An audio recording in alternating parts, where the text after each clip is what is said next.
1 লাখ টাকা একটা মিউচুয়াল ফান্ডের কোম্পানিতে ইনভেস্ট করতে, তাহলে আজকে সেই 1 লাখ টাকা তোমার বেড়ে কমসে কম 3 লাখ টাকার উপরে হতো। যদি 10,000 টাকা করে পার মাস এসআইপি করতে বা সিস্টেমেটিক ইনভেস্ট প্ল্যান করতে, সেই 10,000 টাকা পার মাসে আজকে 2022-এ জুন মাসে সেই টাকা বেড়ে তোমার 12 লাখ টাকা হতো। কিছু আমরা কোম্পানির হিসাব দেবো যেখানে ইনভেস্ট যদি আমরা করতাম, তাহলে আজকে আমাদের টাকার ভ্যালু কমসে কম 3 গুণ হারে রিটার্ন হতো। মতলব 28-29% গ্রোথ অনুসারে রিটার্ন পেতাম। তো পুরো জানতে, ডিটেলস জানতে আমার ভিডিওটা পুরো দেখো। নমস্কার। সাধারণত আর্থিক রিলেটেড বা ফিনান্সিয়াল ফ্রিডম সম্বন্ধে আমি ভিডিও বানিয়ে থাকি। আমাদের শেষ জীবনটা যাতে আমরা খুব ভালো কাটাতে পারি, আমাদের যে ইকোনমিক যে ওয়েলথ গেন সেটা আরও স্ট্রং করতে পারি, এবং আমাদের ফিনান্সিয়াল যে পরিস্থিতি সেটাকে আরও চেঞ্জ করতে পারি, সেই মোটো নিয়ে আমি ভিডিওগুলো আপলোড করি। তো আজকে আমি জাস্ট আলোচনা করব যে এমন কিছু ফান্ড আছে যেখানে আমরা যদি ইনভেস্ট করি, আমরা বিভিন্ন চিট ফান্ডে না ইনভেস্ট করে আমরা একটা লিগালি মিউচুয়াল ফান্ডে ইনভেস্ট করে আমরা 4-5 বছরে আমরা টাকাকে 3 গুণ পর্যন্ত বাড়াতে পারি। আমি একদম সাধারণ বাংলা ভাষায় ভিডিও বানাই যাতে সবার বুঝতে সুবিধা হয়, এবং যে একজন দিনমজুর যার কোনো এডুকেশন নলেজ নেই সেও যেন বুঝতে পারে। তো আমার লক্ষ্য হচ্ছে যে সবাইকে ইনভেস্টের ব্যাপারে নলেজ করা, এবং তারা যেন খুব কম বয়সে সচেতন হয় এবং এখন থেকে অল্প অল্প ইনভেস্ট করে একটা বিল্ড আপ তৈরি করে তার ইকোনমিক পরিস্থিতিকে আরও স্ট্রং করতে পারে। যে ফান্ডগুলো নিয়ে আমরা আলোচনা করবো সেই ফান্ডগুলো নিয়ে ডিটেলস স্টেপ বাই স্টেপ দেবো। তো তারা কি যারা আমার চ্যানেলে নতুন আছো তারা প্লিজ চ্যানেলটা সাবস্ক্রাইব করবে, এবং যারা পুরনো আছো তারা প্লিজ ভিডিওটা পুরো দেখবে, যাতে কোনো ইনফরমেশন তোমাদের মিস না হয়। কিছু সময় ধরে দেখা যাচ্ছে যে মিউচুয়াল ফান্ডে এসআইপিতে ইনভেস্ট হিউজ পরিমাণে বাড়ছে। তার ডাটা আমি তোমাদের সাথে বলছি যে সেপ্টেম্বর 2021 তারিখ থেকে এই পর্যন্ত কমসে কম 10,000 কোটি টাকার উপরে ইনভেস্ট হয়েছে। আর গত 15 মাসের যদি দেখা যায় সেখানে তোমার 18,529 কোটি টাকা পর্যন্ত ইনভেস্ট হয়েছে শুধু মিউচুয়াল ফান্ডে। তো মিউচুয়াল ফান্ডে এর থেকে বোঝাই যাচ্ছে যে মিউচুয়াল ফান্ড প্রতি মানুষের ইন্টারেস্ট বাড়ছে, মানুষ সচেতন হচ্ছে, এবং মানুষের তার যে সামান্য ইনকাম সেটা দিয়ে সে ইনভেস্ট করছে যাতে পয়সা দিয়ে সে পয়সা আরও বানাতে পারে। শুধু কাজ করে, শুধু চাকরি করে কিন্তু পয়সা বা ধনী ব্যক্তি হওয়া যায় না, তার জন্য যে কোনো জায়গায় ইনভেস্ট করতে হয়। তার সেই যে কোনো জায়গার ভিতরে একটা জায়গা হচ্ছে মিউচুয়াল ফান্ড। শেয়ার মার্কেটে যদি নলেজ থাকে সেখানে ইনভেস্ট করা ঠিক আছে, কিন্তু যাদের নলেজ নেই, যাদের সময় নেই, তারা মিউচুয়াল ফান্ড তাদের জন্য একটা সুইটেবল অপশন। আমার মত অনুসারে মিউচুয়াল ফান্ড, শেয়ার মার্কেট ঝুঁকিপূর্ণ, রিস্ক তো আছে। আমি কোনো ফাইন্যান্সিয়াল অ্যাডভাইজার না যে আমার মত অনুসারে তোমাদের ইনভেস্ট করতে হবে। তোমার নিজস্ব অভিজ্ঞতা আর নলেজ বাড়িয়ে তোমরা তোমাদের যে কাছের ফাইন্যান্সিয়াল অ্যাডভাইজার আছে তার পরামর্শ নিয়ে তোমরা আরামসে ইনভেস্ট করতে পারো, এবং অল্প অল্প করে ইনকামের সামান্যটুকু অংশ যেটা এক্সট্রা তোমাদের বাঁচে সেইটুকু তোমরা ইনভেস্ট করে একটা ওয়েলথ গেট করতে পারো পয়সা। তো আজকে সেই ফান্ডের ব্যাপারে আলোচনা করবো। তার আগে বলি যে এসআইপিতে কীভাবে বাড়ছে। দেখো, সেপ্টেম্বর 2021 থেকে মে মাস পর্যন্ত যে টোটাল ইনভেস্ট এসআইপিতে শুধু এসছে মিউচুয়াল ফান্ডে 12,286 কোটি টাকা। এটা এপ্রিলে ছিল তোমার 11,863 কোটি টাকা পর্যন্ত ছিল। তো প্রতিনিয়ত যে বাড়ার যে গ্রাফ সেটা কিন্তু আপ হচ্ছে, মানুষের বিশ্বাস কিন্তু ইনভেস্টে বাড়ছে, এসআইপিতে বাড়ছে। তো এতে যদি মানুষের পয়সা না হবে বা মানুষ যদি এতে ইনক্রিমেন্ট না করবে, আমাদের পশ্চিমবঙ্গে কত হাজার হাজার কোম্পানি এসে চিট ফান্ডের নাম করে সে পয়সা ডুবে গেছে, কিন্তু সেগুলো ছিল হচ্ছে জাস্ট 2 নম্বরই কাজ। কিন্তু মিউচুয়াল ফান্ড রিস্ক থাকা সত্ত্বেও এখানে কিন্তু আমাদের যতদিন থেকে আমাদের শেয়ার মার্কেট তৈরি ততদিন থেকে কিন্তু আমরা পজিটিভলি এখানে রেজাল্ট পাই, এবং সেই অনুসারে মানুষ যত জাগরুক হচ্ছে, মানুষের যত নলেজ বাড়ছে, সেই অনুসারে কিন্তু এখানে ইনভেস্ট করছে, এবং মানুষ কিন্তু পয়সা এখান থেকে ইনকাম করছে, তার যে ফাইন্যান্সিয়াল যে পরিস্থিতি সেটাকে কিন্তু সে চেঞ্জ করছে। আবারও বলে রাখি যে সেপ্টেম্বর 2021 থেকে মে 2022 পর্যন্ত 10,000 কোটি টাকার উপরে শুধু মিউচুয়াল ফান্ডের এসআইপিতে ইনভেস্ট হয়েছে। এটা অ্যাসোসিয়েশন মিউচুয়াল ফান্ড অফ ইন্ডিয়ার রেকর্ড অনুসারে আমি তোমাদের সাথে জাস্ট বললাম, যেটাকে শর্টকাটে AMFI বলে। এবং AMFI এর যে চিফ আছে ওর নাম NS ভেঙ্কটেশন। তো তিনি বলছেন কিন্তু যে মিউচুয়াল ফান্ডে ইনভেস্টের প্রতি মানুষের ইন্টারেস্ট বাড়ছে এসআইপিতে, এবং সেগুলো কিন্তু সব লং টাইমের জন্য ইনভেস্টের জন্য মানুষ বা বর্তমান জেনারেশন ইন্টারেস্টেড। তো এত বড় একটা যে অর্গানাইজেশন পরিচালনা করে তার যে চিফ, তিনি এই কথা বলছেন।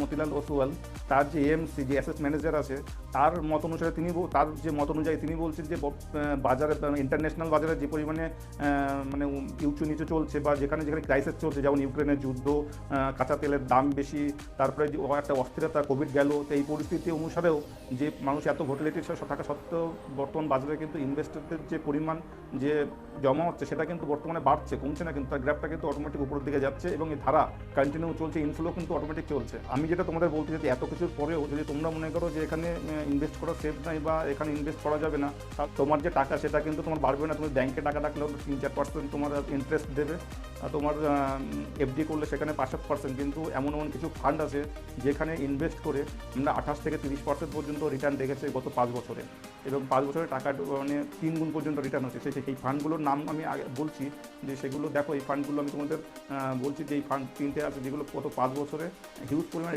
রিটার্ন দিয়েছে, এবং তার যে রিটার্নের পরিমাণ এক্সপেন্স ছিল, তার যে অ্যাসেট টোটাল, সেটা আমি তোমাদের সঙ্গে শেয়ার করছি। ফান্ডের বিষয়ে ডিটেলস আলোচনা করবো, যে তার রিটার্ন এবং তার যে 5 বছরের যে তার যে পার্সেন্টেজ রিটার্ন এসছে সেটা তোমাদের সঙ্গে শেয়ার করছি।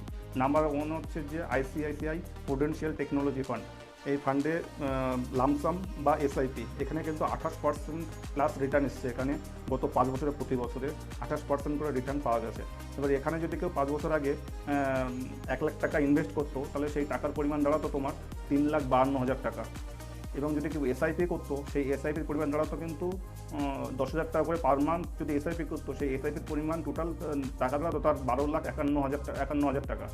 দ্বিতীয় যে ফান্ডটা হচ্ছে সেটা হলো টাটা ডিজিটাল ইন্ডিয়া। এখানে 5 বছরে আমার যে সিএজিআর রিটার্ন এসছে সেটা হলো যে 1 লাখ টাকা যদি আমি লামসাম করতাম, তাহলে এখানে 29.5% হারে গ্রোথ হতো টাকা, এবং 1 লাখ টাকার ভ্যালু দাঁড়াতো 3,62,000 টাকা। 1 লাখ টাকার ভ্যালু 3,62,000 টাকা। এবং এই যে 10,000 টাকা করে পার মান্থ এসআইপি করতাম, তাহলে এখানে আমার যে এসআইপির ভ্যালু টোটাল আজকে 5 বছরে আমার সিএজিআর হতো 12,10,000 টাকা। প্রথমেই যেটা ফান্ডের সম্বন্ধে আমরা আলোচনা করব সেটা হলো যে ফার্মাসিউটিক্যাল কোম্পানির মধ্যে আইসিআইসিআই প্রুডেন্সিয়াল টেকনোলজি ফান্ড। এটা ডাইরেক্ট ফান্ড আছে। এর দেখো এসসিজিএর 32.37%। 5 বছরের রিটার্ন দেখা যায় তাহলে 28.16%। এখন বর্তমানে নেগেটিভে চলছে মার্কেটের জন্য, কিন্তু 5 বছরের গড় এভারেজ 28% রিটার্ন দিয়েছে। এর যে মিনিমাম অ্যাভারেজ ইনভেস্ট হচ্ছে সেটা হলো 5,000 টাকা। Exit load 1%, expense ratio 0.71%। 28% বলেছিলাম, ওয়ান টাইমে 28%, মানে 1 লাখ টাকায় যদি আমি 28% রিটার্ন পাই, তাহলে 5 বছর ক্যালকুলেটর 3,40,000 টাকা। আমি যদি 5 বছরে আমার টাকা, তাহলে 1 লাখ টাকায় 3 গুণ হয়েছে। এবার যদি এসআইপির হিসাবে যাই, এসআইপি বলেছিলাম 10,000 টাকা পার মান্থ। 10,000 টাকা পার মান্থ, 28%, 5 বছর, তাহলে 13,12,000 টাকা ফান্ড। সেটা হলো টাটা ডিজিটাল ইন্ডিয়া গ্রোথ। এর যে টোটাল সিজিআর এটা 3 বছরে 28.73%, 5 বছরে এটা 28%। এটা এক্সিট লোড আছে 0.25%, ইনভেস্টেড মিনিমাম 5,000 টাকা, এক্সপেন্স রেশিও 3.5%। টোটাল এএমইউ আছে এটা। এবার 28% এটা যদি হিসাব করা হয়, এটা সেম হিসাব আসবে যে কোয়ান্ট স্মল পাওয়ার। এটা 3 বছরের যে রিটার্ন সেটা 20% রিটার্ন আছে, এবং এর exit loss 1%, expense ratio 0.64%। Total asset এটা মিনিমাম ইনভেস্টেড আছে 5,000। এবার 20% যদি ইনভেস্ট করা হয়, তাহলে এটার হিসাব দেখি। ওয়ান টাইম 1 লাখ টাকা যেটা আছে, 20% রিটার্ন, 5 বছর ক্যালকুলেটর, এটা 2.5 লাখ টাকা পাওয়া যাবে 1 লাখ টাকায়। এইটা তো এখানে এই পরিমাণে হিউজ রিটার্ন। স্মল ফান্ড, এখানে 5 বছরের যে তার রিটার্ন সেটা হলো 20.55% রিটার্ন 5 বছরে প্রতি বছরে হিসেবে পাওয়া গেছে। এবং এখানে যদি আমি 1 লাখ টাকা ইনভেস্ট করতাম, লামসাম করতাম, তাহলে 1 লাখ টাকার ভ্যালু হতো 2,55,000 টাকা। এবং যদি 10,000 টাকা করে পার মাসে আমি এসআইপি করতাম, তো এখানে আমার 13,28,000 টাকা। এখানে এই 3টে ফান্ড আমি তোমার সাথে বললাম যে এখানে এত পরিমাণে হিউজ এখানে রিটার্ন পাওয়া যায়। আমি এই আর্টিকেলটা বিজনেসের ওয়েবসাইট থেকে নিয়ে আর্টিকেলটা তোমাদের সাথে শেয়ার করছি। এবং পয়সা কীভাবে বাড়া যায় তোমরা জাস্ট একবার ইমাজিন করো যে 1 লাখ টাকা মাত্র 5 বছর 3 লাখ টাকা গ্রোথ হয়েছে। আমি জানি না কোন কোম্পানিতে বা কোথায় দেবে, এখানে একটু রিস্ক আছে, কিন্তু রিস্ক থাকা সত্ত্বেও এখানে রিটার্নটা খুব ভালো পাওয়া যায়। আরও অনেক সেফ জোন আছে। আমি জাস্ট বললাম যে এখানে 20% 20 থেকে 30%-এর মধ্যে রিটার্ন পাওয়া যায়।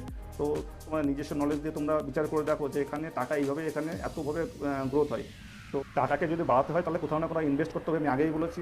এবং টাকা কোনো দিন যদি ব্যাংকে রাখা হয় বা ঘরে রাখা হয়, টাকা বাড়ে না, বরং তার ভ্যালু কমে দিন দিন। সুতরাং যদি টাকাকে বাড়াতে চাও, নিজের ইকোনমিক্স পরিস্থিতি ঠিক করতে চাও, তাহলে ইনভেস্ট কোথাও না কোথাও করো। যদি না রিস্ক থেকে চাও, যদি অ্যাগ্রেসিভ ইনভেস্টার না হও, ইন্ডেক্স ফান্ডে তোমরা ইনভেস্ট করতে পারো। আমি জাস্ট এখানে বললাম এই ফান্ডগুলো এত % রিটার্ন দিয়েছে। যদি তোমাদের এই ভিডিওটা ভালো লাগে, তাহলে অবশ্যই শেয়ার করবে। নলেজ শেয়ার করার মধ্যে দিয়ে একটা আনন্দ আছে। এবং এই পর্যন্ত সাথে থাকার জন্য তোমাদের সবাইকে অসংখ্য ধন্যবাদ। আবারও বলছি, যেতে যেতে প্লিজ চ্যানেলটা সাবস্ক্রাইব করবে, যাতে আমি তোমাদের নতুন আপডেট তোমাদের সাথে শেয়ার করতে পারি। এবং যদি আমার চ্যানেলটা এখনও সাবস্ক্রাইব না করেন, তাহলে প্লিজ নিচে যে লাল বাটনটা আছে সেটা অবশ্যই দাবিয়ে দেবে, যাতে পরবর্তী ভিডিওর ইনফরমেশনগুলো তোমাদের নোটিফিকেশনে যায়। এবং ইনভেস্টের ব্যাপার জন্য যত কম বয়সে তোমরা কনসিয়াস হবে, তত তোমাদেরই লাভ। সাথে থাকার জন্য আবারও অসংখ্য ধন্যবাদ। সবাই ভালো থাকবে, সবাইকে নমস্কার।